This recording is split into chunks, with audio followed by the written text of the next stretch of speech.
এক সময় একটি ছোট্ট গ্রামে কবির নামে এক বুদ্ধিমান ছেলে বাস করত। সে খুব মেধাবী ছিল, কিন্তু তার একটা বড় সমস্যা ছিল, সে কখনোই মনোযোগ ধরে রাখতে পারত না। তার মনটা ছিল এক অস্থির পাখির মতো, এক চিন্তা থেকে আরেক চিন্তায় লাফিয়ে বেড়াত। যখনই সে পড়তে বসতো বা কোনো গুরুত্বপূর্ণ কাজ শুরু করত, অল্প সময়ের মধ্যে সে খেলাধুলা, ফোন বা বন্ধুদের কথা ভাবতে শুরু করত। ফলে কোনো কাজেই সে শেষ করতে পারত না। কবিরের বাবা তাকে প্রায় বলতেন, বাবা, তোমার মনটা একটা বুনো ঘোড়ার মতো, তুমি যদি এটাকে নিয়ন্ত্রণ না করো তাহলে এটা তোমাকে ভুল পথে নিয়ে যাবে, কিন্তু যদি মনকে নিয়ন্ত্রণ করতে পারো তাহলে তুমি যে কোনো জায়গায় পৌঁছাতে পারবে। কিন্তু কবির এই কথাগুলো কোনো গুরুত্ব দিত না।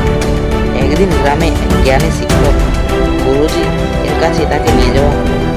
গুরুজি ছিলেন এমন একজন ব্যক্তি যিনি অনেক তরুণকে সঠিক পথে চালিত করে সফল হতে সাহায্য করেছেন। কবিরের বাবা তার সমস্যার কথা গুরুজিকে জানালেন। গুরুজি হালকা হাসলেন, কবিরকে একটি ছোট্ট ক্লাসে পাঠিয়ে দিয়ে বললেন, এই ক্লাসটা হাতে নিয়ে আমার বাগানের চারপাশে হাঁটো, কিন্তু এক ফোঁটা পানিও যেন না পড়ে। কাজটা সহজ মনে হলেও যখন কবির হাঁটতে শুরু করলো, তখন চারপাশে পাখির ডাক, পাতার শব্দ আর অন্য বাচ্চাদের হাসি তার মনোযোগ ভেঙে দিল। সে বারবার এদিকে ওদিকে তাকাতে লাগলো, আর ধীরে ধীরে গ্লাস থেকে পানি পড়ে যেতে লাগলো। ফিরে এসে দেখা গেল গ্লাসের অর্ধেক পানি খালি। গুরুজি জিজ্ঞেস করলেন, এত পানি কেন পড়ে গেল? কবির লজ্জা পেয়ে বলল, আমি বারবার বিভ্রান্ত হয়ে পড়ছিলাম। তখন গুরুজি বললেন, এই গ্লাসটা তোমার লক্ষ্য আর এর পানি তোমার মনোযোগ। চারপাশের এই শব্দগুলো হলো জীবনের বিভ্রান্তি। তুমি যদি তোমার মনকে নিয়ন্ত্রণ করে লক্ষ্য স্থির রাখতে না পারো তাহলে বুঝে ওঠার আগেই সব হারিয়ে ফেলো। এই কথাগুলো কবিরের মনে গভীরভাবে দাগ কাটল। সেদিন থেকেই সে নিজের জীবন বদলাতে শুরু করল। সে প্রতিদিন একই সময়ে ঘুম থেকে উঠতে লাগলো, ফোন ব্যবহার কমিয়ে দিল এবং যে কাজে করত বড় মনোযোগ দিল।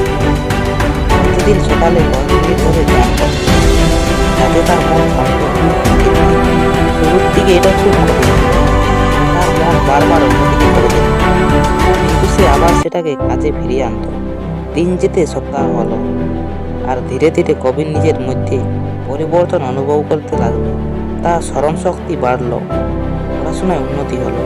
এক বছর পরে একটি বড় জাতীয় প্রতিযোগিতার ঘোষণা হলো। সেখানে কঠিন প্রশ্ন খুব কম সময়ে সমাধান করতে হতো। কবিরও অংশ নিল।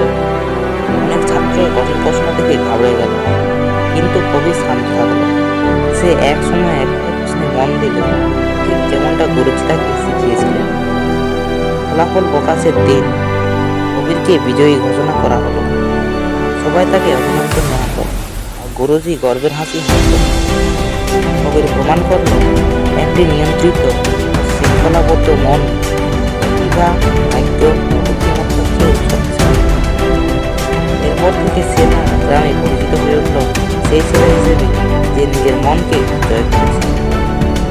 যদি আজকের এই গল্পটি তোমার মনে সামান্য হলে অনুপ্রেরণা জাগিয়ে তোলে, তাহলে এটাকে হারিয়ে যেতে দেবে না। আজ থেকে নিজের মনকে নিয়ন্ত্রণ করার সিদ্ধান্ত নাও। তোমার সাফল্যের বুদ্ধিমত্তায় শুরু হবে সেই মুহূর্ত থেকে। ভিডিওটি ভালো লাগলে লাইক করুন আর বন্ধুদের সাথে শেয়ার করে দিন। আর সুন্দর সুন্দর ভিডিও পেতে হলে চ্যানেলটি সাবস্ক্রাইব করুন।